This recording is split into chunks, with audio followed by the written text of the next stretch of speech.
All right, here we go. We got Juliano So, in the house, man. How's it going? I'm doing good, doing good. Happy to be alive, happy to be here, you know what I'm saying? Appreciate you for having me. Man, no problem. Thanks for stopping by. You already know, man. So go ahead and introduce yourself. Well, I go by Juliano, aka Juliano Juggin. You can find me on all social media platforms, Juliano Juggin. Upcoming artist, entrepreneur, businessman, CEO, record label, executive, all the good stuff. I'm working to get there. That's who I am. I started my own label. I got my clothing brand now, Gas Bag Boys. I got the merch, everything's going. So I do a little bit of everything. Wow, you're working. Yes, sir. Yes, sir. All right, so let's talk about the music. Yeah. So what got you into music? I started with a group in my city. So this group started to make music. It was like a group of like 4 or 5 people, and everybody was different, you know what I'm saying? So I wanted to be a part of them, and I got close to them. We started making music, and I just got inspired by them, and then I just started from there. It was nothing crazy. I just got inspired by people around me. Great. So you said your city. What city are you from? Well, I'm from Tracy. That's where I be, but I be everywhere, all over, traveling and networking, doing business. So, but yeah, that's where I'm originated from. Dope. So what inspired you to make music in the first place? Well,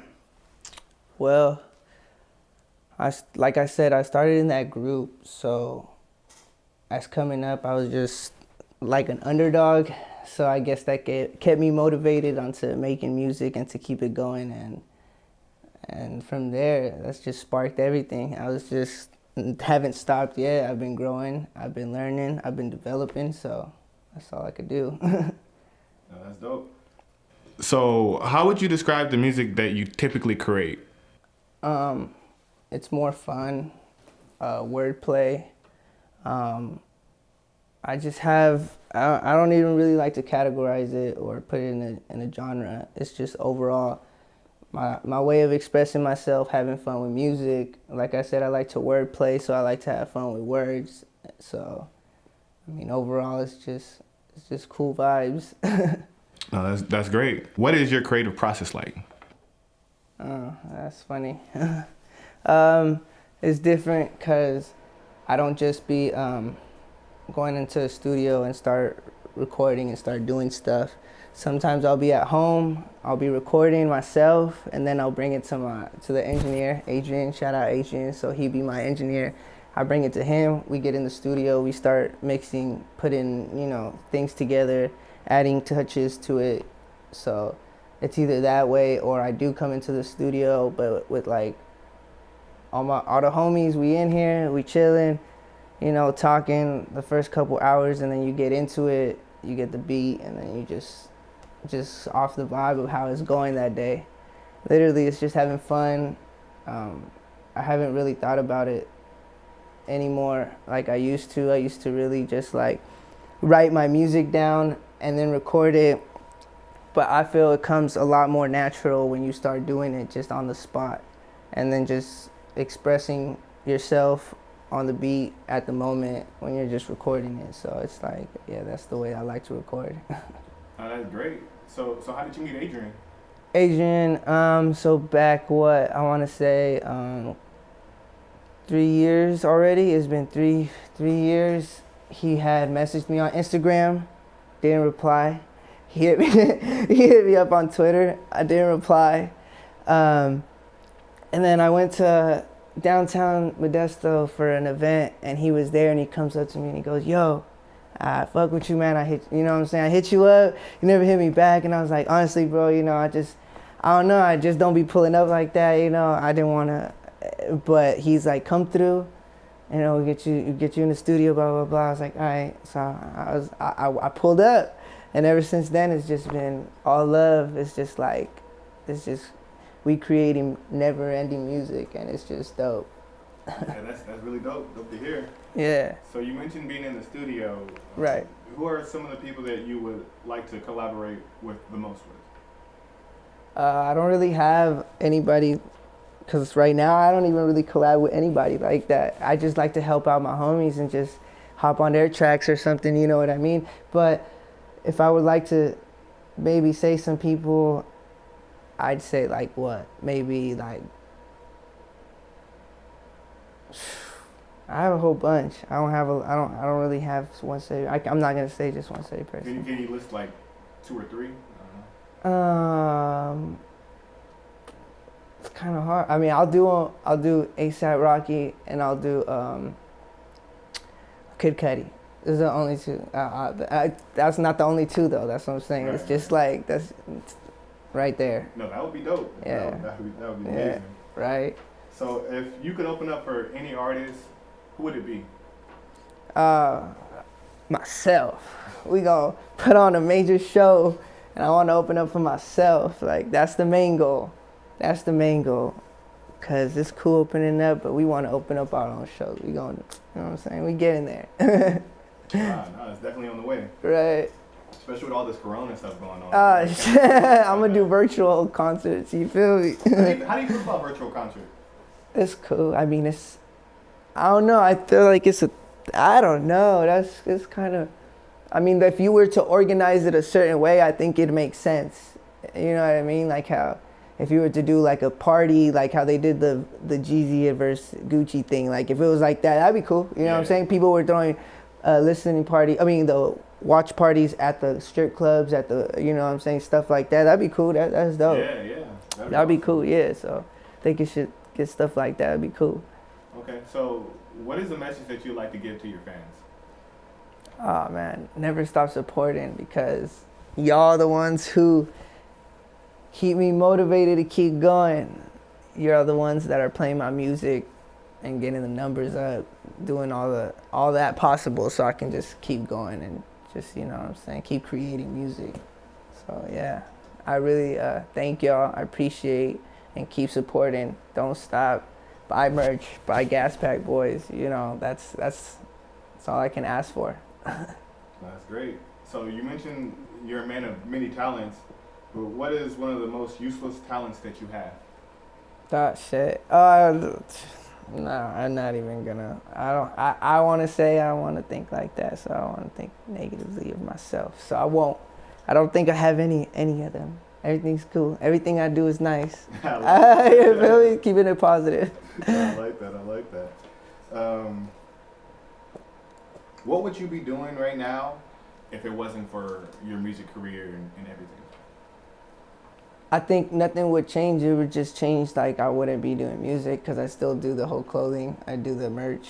I do the, you know, everything else. I do the business of music now. I'm like I said, I got the record label going, so I'd probably be doing the record label if I wasn't doing music like I am. I'm doing a little bit of everything, so I guess I wouldn't really be out of the circle, because I'd still be involved with music.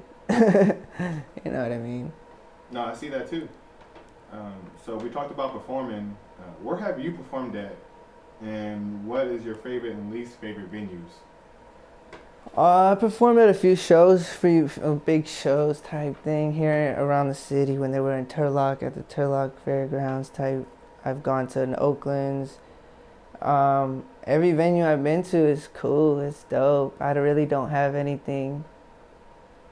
I really don't have anything to say about any venue that I wouldn't go back to, they were all cool. You never went to a venue and they had bad sound, or they had like crazy bro. security? Like... Honestly, nah. I mean, the worst thing is probably the dressing rooms. You know what I'm saying? Well, I know one time we went into one dressing room, and then like they had pizza in there, but it was like cheese, so it smelled like cheese, so it smelled like feet. In the backstage, so you know what I mean? I mean, that would be like one of the things. I'm not gonna say where or when or whatever, but I'm gonna say that that's an experience for sure. I ain't gonna ruin their business like that. Yeah, that's dope. And so do you have any like upcoming shows that you're trying to put together virtually, or? Well, I'm gonna do my own show. I'm gonna headline a show. That's the goal for 2021. I'm gonna headline a show. I'm book either a warehouse, or I want to do a big venue. So you know what I'm saying? Either one or the other. So I got big plans for 2021. So we ready. We going full throttle. No, that's dope. So how do you feel like the internet has impacted the music business? Thank God. Because that's honestly the best tool. You can learn everything and anything you want, you're gonna learn it. You just gotta go search it, actually read it, do your research, you know what I'm saying? And you'll be in a very, very good position and you'll understand everything, because that's what I did this whole year. This whole COVID thing, I was learning the business aspect of music. So I know the business side now of music. I don't gotta worry about anything, any numbers or something when a label comes to me, or when I don't gotta worry about that. We know what the business is, the structure, percentages, everything we need to, you know what I'm saying, to get the right momentum going. So 2021, that's the big goal. That's what we're going to. We're gonna do some big things now that we learn the business. How has COVID impacted you? Has it been positive or has it been negative? I talk about this with everybody, all my people, because this is what I've been doing this whole time ever since I left my 9 to 5. I've been doing this, like, just developing the brand, creating the brand, bringing it to life, doing music, developing music, bringing it to life. Like, I've been doing that when I dropped my 9 to 5 4 years ago. You know what I'm saying? So I feel like COVID didn't even, like, it was really nothing. Like, because, like I said, I was prepared for that, thank God. You know what I'm saying? Like, I was blessed to know all this information and be already in a good headspace for when this happened. It didn't impact me. It actually motivated me, and it pushed me a little bit more to be where I'm at, because I started up my business. I have my business licenses now. Like I'm saying, during this whole COVID, that's what I was doing. All the money that I was getting, and all the money that I was selling products and selling merchandise went to the license, went back into inventory, went right back into music, where everything is, you know what I'm saying, everything's getting distributed right now. So we're good, yeah. That's awesome. Yeah. So you mentioned 4 years ago you had a job before your music career. Yeah. Where did you work at before? Y'all ready for this? All right, so I was working 2 jobs before I quit everything. Y'all about to be blown. My first job, I was a nurse. So I was a nurse, yeah. I was a nurse for 2.5 years. I was employee of the month, you feel me? I was good at what I did. They loved me. I just wasn't for me. They wanted to put me on to the next, they were like, oh yeah, we can send you back to school. We'll get you in the right thing. I'm like, no, I don't want to do that. Like, you know what I'm saying? But when I was doing that, the nursing, I was also doing dental assisting. So I was dentally assisting for oral and maxillofacial. So I was taking out wisdom teeth. I was putting implants in. I was doing all that with the doctor. I ain't even gonna say his name, nothing again, because I ain't ruining nobody's business. You feel me? But that doctor gave me an opportunity to work under the table. So I wasn't working with no certificates. You feel me? I was working no certificates, but I was helping him out and I was learning. He was teaching me. So everything was hands-on. So it's not like I sat there. He did make me read books on days that we didn't have any patients come through. He made me read the books, made me read everything. You know what I mean? So I learned all the stuff without having to go to school. You know what I'm saying? So I was still assisting, doing everything right. And he, like, you know what I'm saying? I was doing it with him for a year. And shout out to his assistant, because his assistant was the one who found me in the nursing home. So I was in the nursing home taking care of her husband, and she ended up saying, hey, we like how you are, how you present yourself, we like your energy, all of that good stuff. And she was like, would you like to come work for me and this doctor? You don't need any experience. Like, we're gonna get you to everything. Like, we'll send you to school, the same thing. Wow. So I went, I did it for about a year, same thing. I was doing both at the same thing, and then I had the car, you feel me, the car payments, I had everything. I was doing good, you know what I'm saying? I was doing good. But as soon as I started to be like, nah, you know what, I want to take music seriously, that's when I just said, fuck everything. And I dropped everything. I literally stopped going to work at the CNA, at being a CNA, because that's what I was, a certified nurse assistant. So I did that, and so I was doing. I didn't go back to work because the rule was that as long as you went one day out of the month, you wouldn't get out of their system. Does that make sense? Yeah, so yeah. I did that to that extent, because just in case, until You know what I'm saying? Right, You know? right.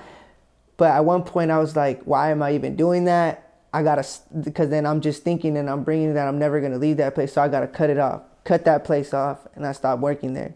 Then at the dental place, I stopped going there as well. They told me, oh, you come through, like, we need you. I was like, I'm sorry. It's just I'm pursuing something different. I need to start doing this music instead. So as soon as I quit both of those jobs, I went to LA.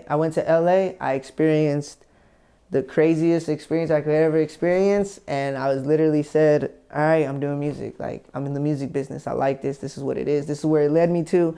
This is where I got to be. I feel like I have to be someone who's going to, make a difference in the industry, an actual difference, not just out here chasing it for clout, chasing it for money, chasing it for all that. We're not doing none of that. We're doing it from the ground up, organically, you feel me, with supporting the culture, because all my Latinos out there, you already know who be representing us in the music industry, so we don't want none of that. You know what I mean? We got to make ourselves look good, so I feel like we got to learn the business of it, and if we learn the business of it, we gonna get respected. So we got to learn that. That's what it is. We learned that everybody in their culture learned it, so we got to learn that. So yeah, man. No, that's great. That's great. That's so dope. And let's go talk about music. Yeah. Let's switch it up to that. So what is it like when you perform? What's your favorite song to perform? Designer Poppin'. Shout out to Saruj, my producer from LA. I met him while working down there. Like I said, during that time, I met him and he started to produce as well. He was just starting to produce and I was like, bro, I fuck with you. Like, let's just do some shit. Like, you know what I mean? He's like, yeah, I send you some beats. And even from all the way from LA, he would send me beats, send me packets all the time. And much love to him. That song is like the one that did numbers, the one that everybody likes to go off when we go to shows, when we perform. So yeah, it's a cool vibe. Yeah. No, that's great. I love to hear it. So what are some famous artists that you admire? Oh man, I told you, I have a lot, but I'll break it down to the ones that come on the top of my head right now. So number one, of course, because the only reason I choose him is because that's the first CD I ever got. My mom threw it away because, remember, all this music stuff, y'all gotta remember, I come from a Catholic household. So I come from where I didn't start listening to music until I was like 18.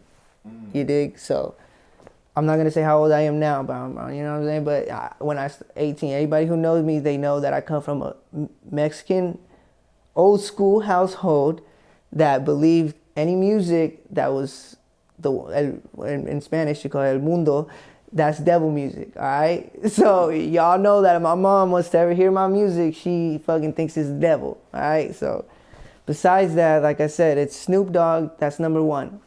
Like I said, because of the first album, the one that he dropped, Doggy Style, my mom heard that, threw that away instantly and said, you're going to church, you're going to Bible study for teens, like you dig. Trust me, y'all don't even believe that. So that's why I do what I do now. I have fun, make music. So it's Snoop Dogg, Lil Wayne, Kid Cudi, Pharrell, and Young Thug. Damn. Those are the 5 influences of my music, of what I do. That's who I look up to. That's who I literally listen to, and I get inspired by them. Yeah. That's great. So what's the most trouble you've gotten into, either growing up or now? Nothing crazy. I ain't that crazy, y'all. I told you, I come from a Catholic household.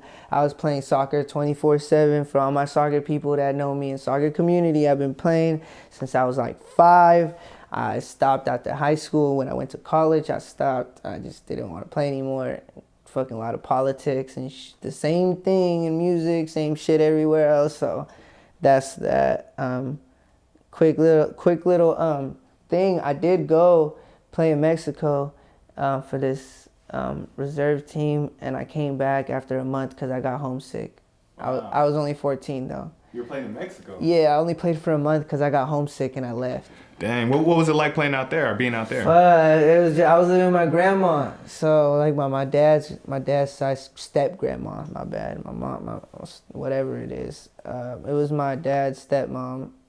I went out there to live for a month, and like I said, I got sick. I was just homesick. I didn't want to be out there. I didn't have nobody. I was literally just chilling by myself with the grandparents, and they wouldn't let me go out because it's Mexico City. It's like, you know what I'm saying? You can get yourself into some trouble out there. You know what I mean? So you either go and run around with the cartel, you go run around with the soccer fools, but the same thing is just, you're out there and you never know what can happen. Okay. Yeah. So you mentioned college. What did you go to college for? I was going for business. Okay. That's what I'm saying. I wanted to do business, but I didn't know what type of business I wanted to do. You see what I'm saying? So that's why I thought I wanted to do marketing. I didn't know what the fuck that shit was. I don't know none of that. Now, if you were to ask me then back then and I was now, I would have been like, I want to go to business school for music. I need to learn the ins and outs of everything. I need that. That's what I need, business of that. So, but now it's like I learned it, so we can continue learning more into depth. With the internet. That's dope. So what are some of the best advice you've been given? Well, of course, just keep going.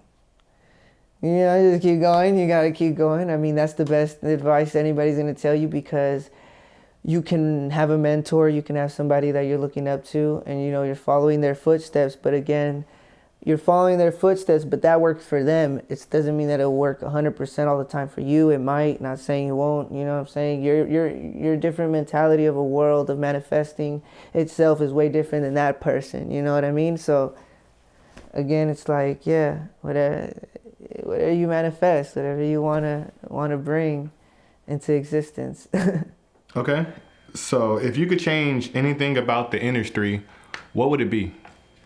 What I was telling y'all about, the whole business aspect, percentages, publishing, all that, we need to know that.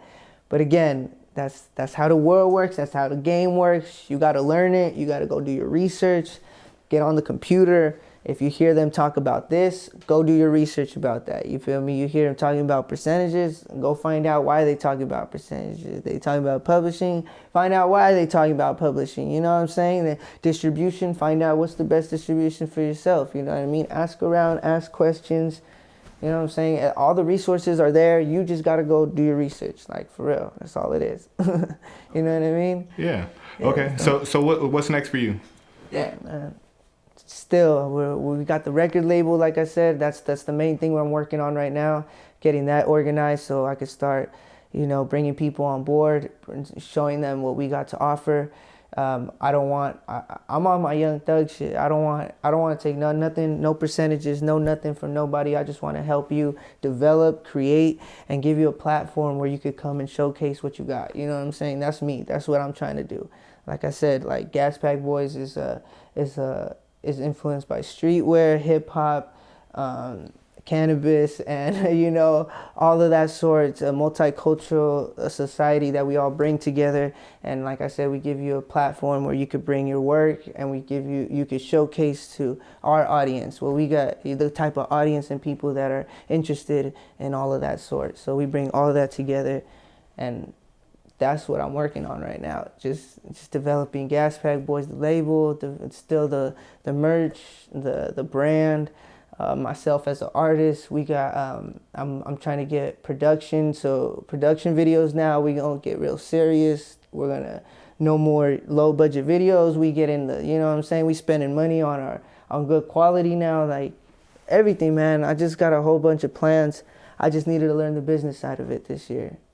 Took my time to learn the business side. Now we right back to it. We jumping right back on it. Do you have any artists on the label right now? I don't got no artists on no label right now except for myself. I'm signing myself. I have people who are associated with my brand and label, which is of course triple dose. That's what we're calling, but in Spanish, triple dosis. So he's a Spanish Latino artist coming out that we're helping develop. We've helped him with his distribution, his licensing, his publishing, his royalties. So that's an example of what I'm doing. He's my boy day one. He got his whole clothing brand now. He got his, all his all his paperwork's right, all his percentages, all of that, man. That's what I'm saying. Like, I want to showcase him in the future and being like, look, this is what we have to offer. This is what it is, man. We ain't here to take nobody's money, hustle anybody, pimp anybody. We ain't doing none of that. You know what I'm saying? Because that's what the game is when you start to get into that, and that's why you hear all these rappers saying all this bullshit, getting fucked over and shit. So just gotta know your stuff, man. Research. That's all it is. That's perfect. All right, thank you. Thanks for stopping by. Hell yeah, appreciate you, man. All right, man. Till next time. Yeah.